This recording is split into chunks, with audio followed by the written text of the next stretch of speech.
Welcome to the video presentation for Chapter 10 of CJC 390 as we'll look at firearms presentation. And this is part 1 of 2, so there's actually 2 parts to this. And make sure to watch the second video on the chapter as well. Regarding firearms, we're going to look at the historical development, the difference between what firearms examination is as compared to ballistics, basic components and the 2 types of firearms, different characteristics that they have, what caliber means, and the 2 types of cartridges. We'll talk about what lands and grooves are, GSR or gunshot residue testing, firearm evidence collection, wound interpretation, the evidentiary value of cartridge casings, bullet evidence collection techniques, methods for identifying and collecting trace evidence that is deposited on bullets, and we'll talk about ballistics. Some of these sciences that we talk about and discuss in CJC 390 have fathers to them, I suppose you could say, people who kind of advanced the profession a bit as far as crime scene investigation and lab work. And Calvin Goddard, who was actually a cardiologist, perfected microscopic comparison of bullet evidence so that you could actually say that a particular bullet that was collected came from a particular firearm that it was fired from, kind of like fingerprinting for weapons.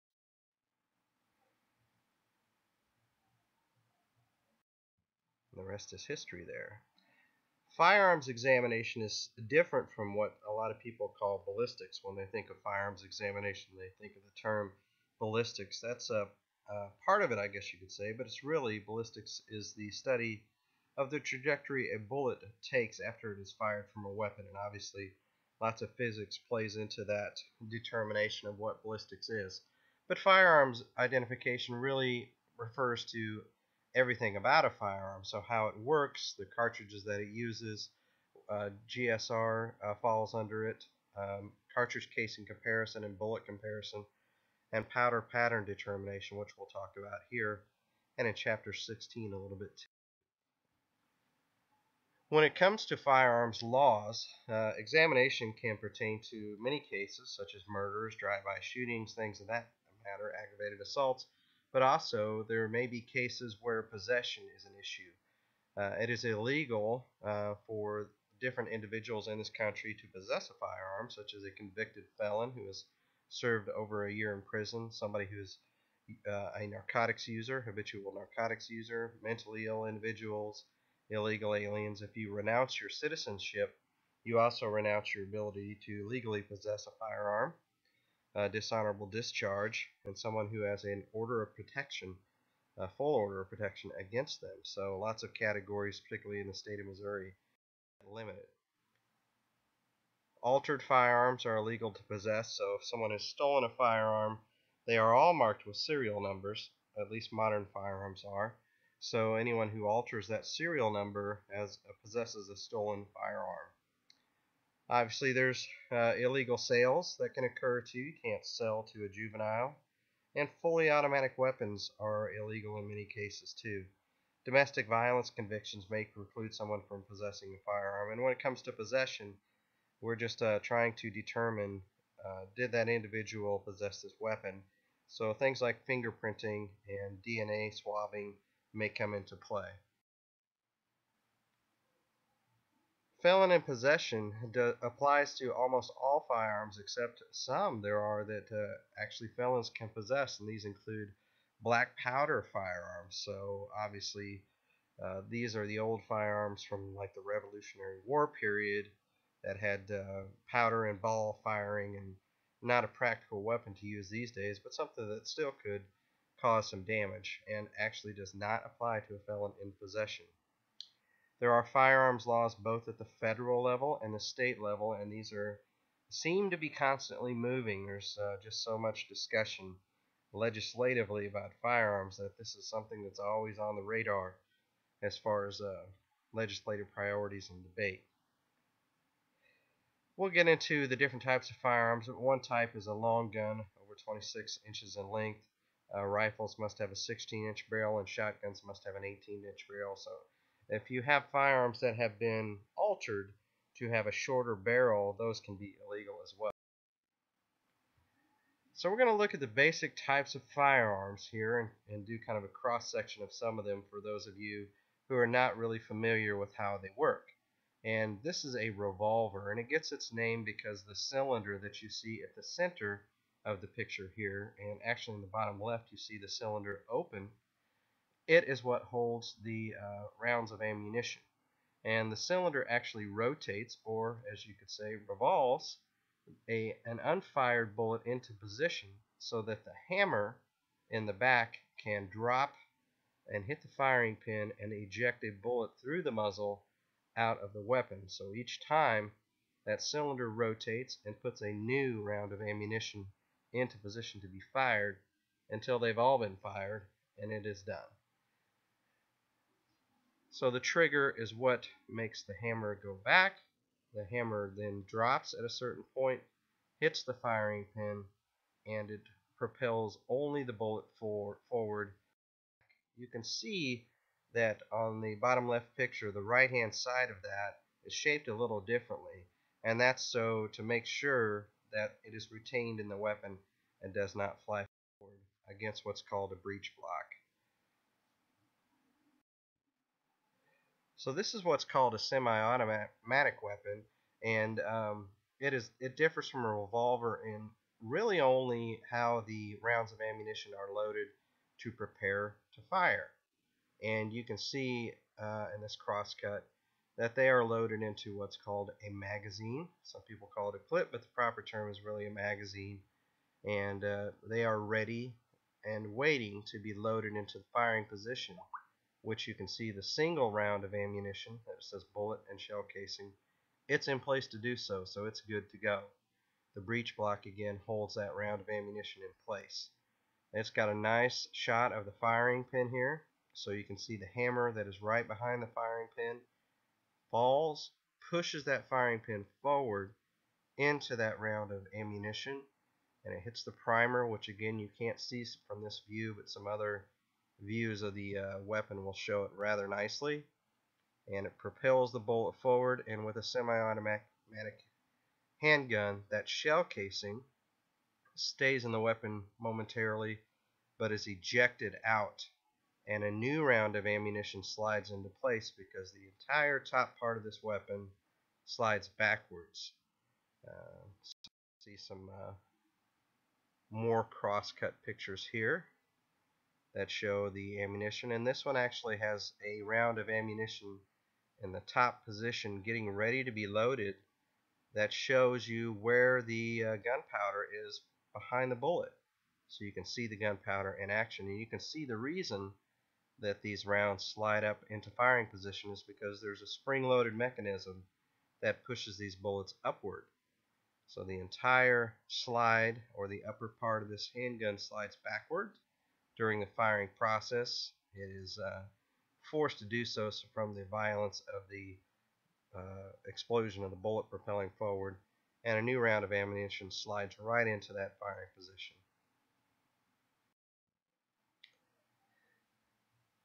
And you might be able to look up and search some YouTube videos that show a slow motion firing process of both types of weapons, and you can really see how they work in action. Kind of tough to explain, but they'll show you exactly how they work. Two different broad types of firearms. There's so many different types of firearms. I mean, we could spend days and days talking about the different types, but two broad types. First, shoulder mounted. So these are the guys that you lift up and you support with your shoulder when they fire. It's not just in your hand. Rifles and shotguns like this, and handguns are the other type. So you see both the cylinder-fed revolver and the semi-automatic pistol in the bottom right. So you tend to see handguns used more in crimes.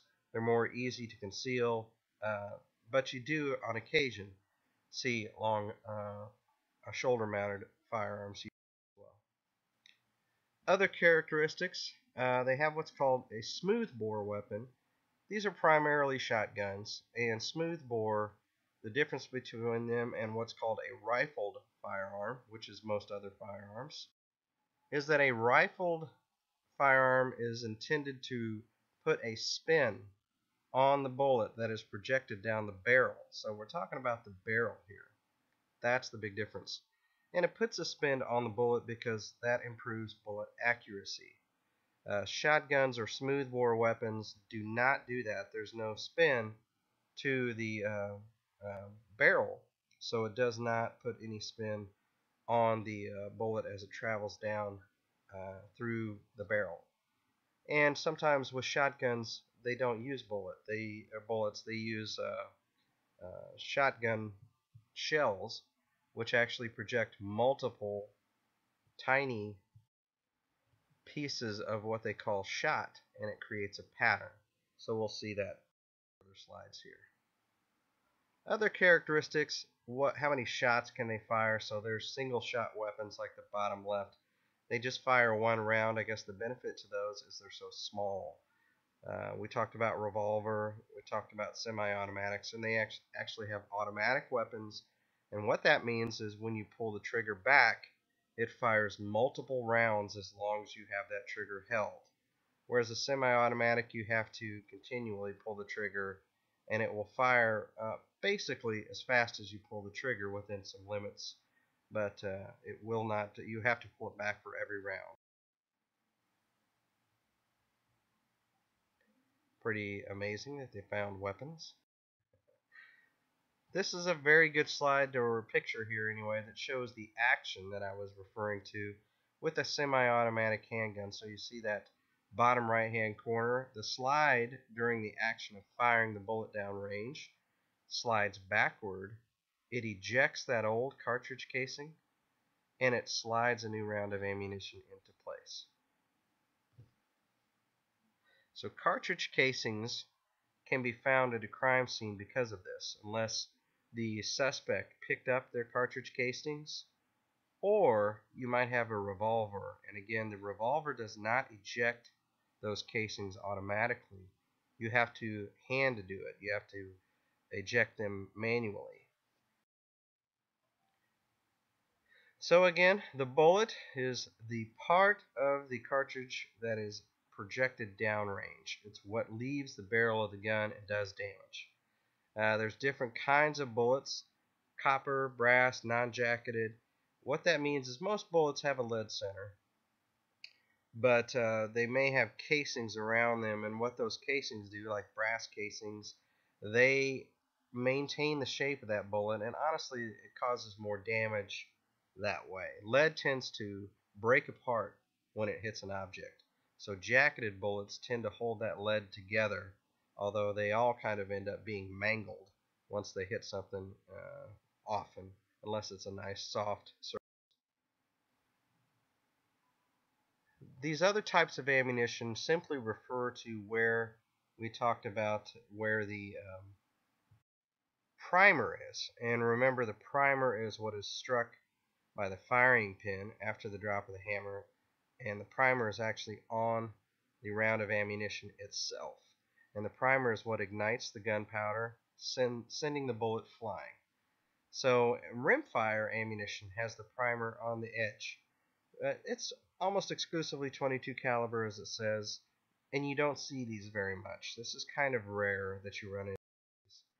More often you find almost all the bullets we look at, or almost all the rounds of ammunition that we look at, is center fire, and that's where the primer. So you see the center portion of where it says 270 Win Remington. That center part, that's the primer. That's what ignites the gunpowder. Wouldn't want this job. Interesting soul. Shotguns again, smoothbore. They don't have any sort of rifling. They use a different type of ammunition, which we'll look at a little bit closer here in a minute. Different types of shotguns, single or double barreled. The break action is simply how do you load rounds of ammunition to ready themselves to be fired in a shotgun. Break action is one type. You can see the middle picture. That's a break action shotgun, and it's actually a lever. Some people call them lever action. And the lever process is what loads that round of ammunition, gets it ready to fire. Pump action is the bottom left. That's like a Remington 870 shotgun. And the pump is what loads that ammunition. Semi-automatic is the upper right. It's like a Benelli shotgun, and it does it on its own. And so as with a firearm, a handgun, it ejects those shell casings each time. Does it automatically. And then a bolt action is the bottom right. Again, all these mean that's how you load a round of ammunition and ready it to fire. So you hear caliber. What does that mean? 45 caliber, 44 caliber, 38 caliber. It's simply a measure of the bore of the barrel of the weapon that fires that round of ammunition. And roughly, and I found that these are inexact measures, but a 45 caliber is roughly a .45 inch bore or a measure of the diameter of the bore of that weapon. Shotguns are a little bit different. The smaller the unit, the larger the diameter of the bore, so it gets bigger when it gets smaller, which is kind of very confusing. 12 gauge is bigger than a 20 gauge. Very confusing and not something you necessarily have to remember as far as that goes, but not an exact science. So characteristics of the bullet, what makes us be able to compare them to a weapon, it's just like a lot of things in this class. What is unique about that bullet? The bullet that we recovered from the wall, how can we say it came from this gun? We have to look at unique attributes, and what makes the bullet unique is that during the firing process, as it travels down the barrel of that firearm, so the bottom right hand picture shows you that barrel, that's as if you were staring down the barrel of a gun. That's what you would see. You'd see that twist. And the lands are the raised portions of that barrel, and the grooves are the lower portions. And as that bullet travels down that barrel, it picks up those characteristics. And so you can see in the middle bullet, nice round bullet that was collected. So obviously that went into a nice soft surface. That the bottom part of the bullet, you can see where it picked up those characteristics, and it kind of altered the bullet. And the loading, chambering, and firing, they'll all mark a casing as well. Another great picture of rifling. Again, the top one shows you as if you were looking down the barrel. The bottom is a cross section. So if you took a barrel of a gun and you cut it in half, this is what you would see. So you can see how they match together. And again, these are intended to spin the bullet to make it more accurate, like we did well in the bottom right of this slide. Kind of rare to find it that way. Usually they're very mangled. But if you have enough of it, you may be able to weigh it and get a good indication of what the caliber of the weapon was that was fired. Recall, most of the time we're just finding the bullet and we don't have the gun. So we're trying to match the gun to the bullet. So if we find a person who's been shot and killed, we recover that bullet, we may be able to weigh it and say, this most likely is a 45. Bullet striations, again, those are kinds of lands and grooves, and the path and distance may become important. We're kind of getting into ballistics when we talk about that. Gunshot residue, the bottom right picture again shows a firing process. So a round of ammunition has just been ignited and is getting ready to travel downrange, and you can see how violent an action it is each time that trigger is pulled. You can also see all the gases, and not only gases, but material that flies in the air when a round of ammunition is fired. So those materials, as you can see, they deposit on whatever is around where the firing process happened. That's why when they tell us to shoot for practice in law enforcement, wash your hands thoroughly before you go eat afterward, because you got all that junk on your hands. So gunshot residue testing tells us whether or not someone fired a weapon. Gun functionality, does it work? If you recover a gun that you suspect was used in a homicide, you're going to have to be able to go to court and say it worked. Because if it didn't, that gives the defense the option to say, well, that gun doesn't even work. And serial number examination is part of it as well. We may be able to see if somebody altered a serial number. We may be able to restore it and see if it was stolen. So let's go back and look at gunshot residue. Some of the materials that happened during violent firing process: lead, barium, and antimony. Uh, if you do wash your hands after firing a weapon, it does get rid of a lot of these. So it's gunshot residue is very perishable evidence, and it can only actually last up to 6 hours in some cases. So it's important that a gunshot residue done days later is likely not to yield positive results. So various methods are used to, once you swab a person's hand for GSR, it is sent to the lab. Atomic absorption spectrophotometry is used, scanning electron microscopes. There's different ways that they do this to see what are the materials that were found through the swab. And it is through a cotton swab, and other methods are with aluminum stubs and double-sided cellophane. Problem with GSR is that those elements that we listed, lead, barium, antimony, they can also be acquired in other ways.